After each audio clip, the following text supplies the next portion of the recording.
Have you ever wondered how different your life would be if you made different choices along the way? Your ship crash lands and you become stranded on a remote planet with no other survivors on the crew.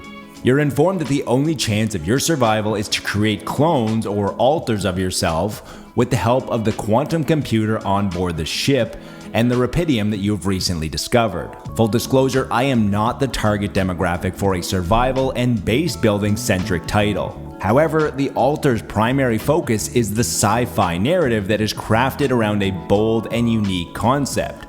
The survival and base building elements aren't here for you to create your own narrative, but instead they drastically heighten the stakes of the existing one. The Alters exceeds expectations in every facet of the game. The narrative had depth beyond an intriguing premise as it provoked philosophical thought. The base building featured a Tetris-like grid which made it engaging, but also easy to understand, and the survival elements didn't feel meaningless. They felt crucial to my survival. Best of all, the fusion of all of these elements highlighted the best that everything had to offer.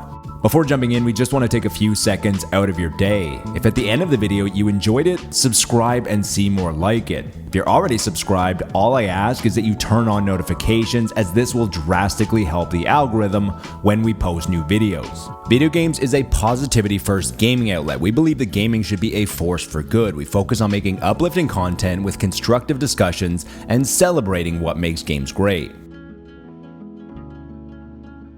The Alters is about Jan Dolsky, an astronaut, which is a term that is used lightly, as you are just an average blue-collar worker aboard this futuristic mining vessel searching the galaxy for rubidium, a rare mineral with the power to change the world.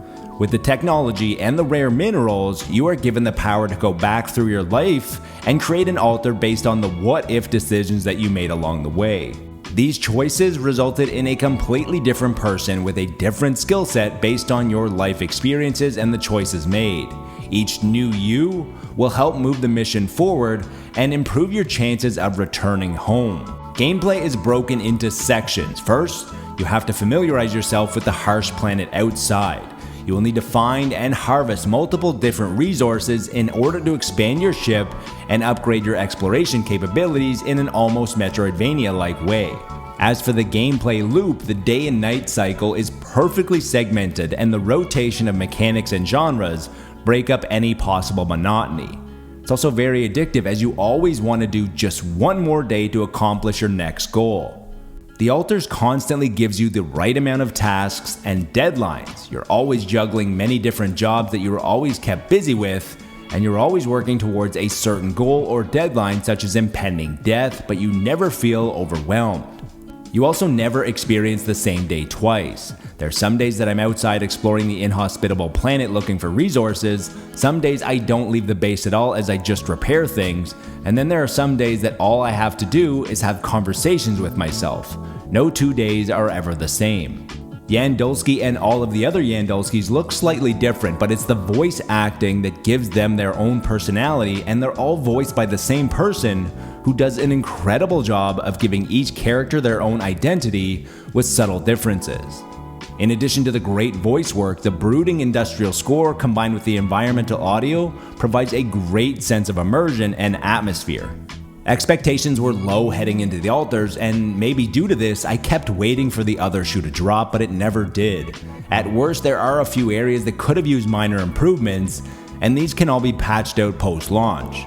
Playing on standard difficulty, staying out past curfew when the radiation is higher didn't pose too much risk. If the radiation became too much, eventually you would pass out, and as long as you have one alter, they will come rescue you, and then the next morning, you will find yourself inside the base. There were many choices and timelines that could spell doom for the mission, but this felt like a weird exception to the rule. The other exception to the rule was researching. You will have to create items in places like the kitchen and the workshop, but you will also be able to create automation so that you don't always have to make sure the blueprint is in the queue. Unfortunately, the research lab is an exception to creating a long list of automations, as you can only research 2 items at once. Pleasantly surprised would be an understatement for the Alters. There are a multitude of places that the Alters could have come off the tracks. The sci-fi story could have lost steam, but the experience was succinct. Survival games can often feel like an endless treadmill, but there is a definitive finish line, and base building can sometimes be overwhelming, but your template begins small, is easy to understand, and is fun to adjust. The concept of cloning is what drew me in. The premise of being stranded is what intrigued me, and the variation of the settings and mechanics is what captivated me. That's all for today, but until next time, be good to your fellow gamer, but more importantly, be better to your fellow human.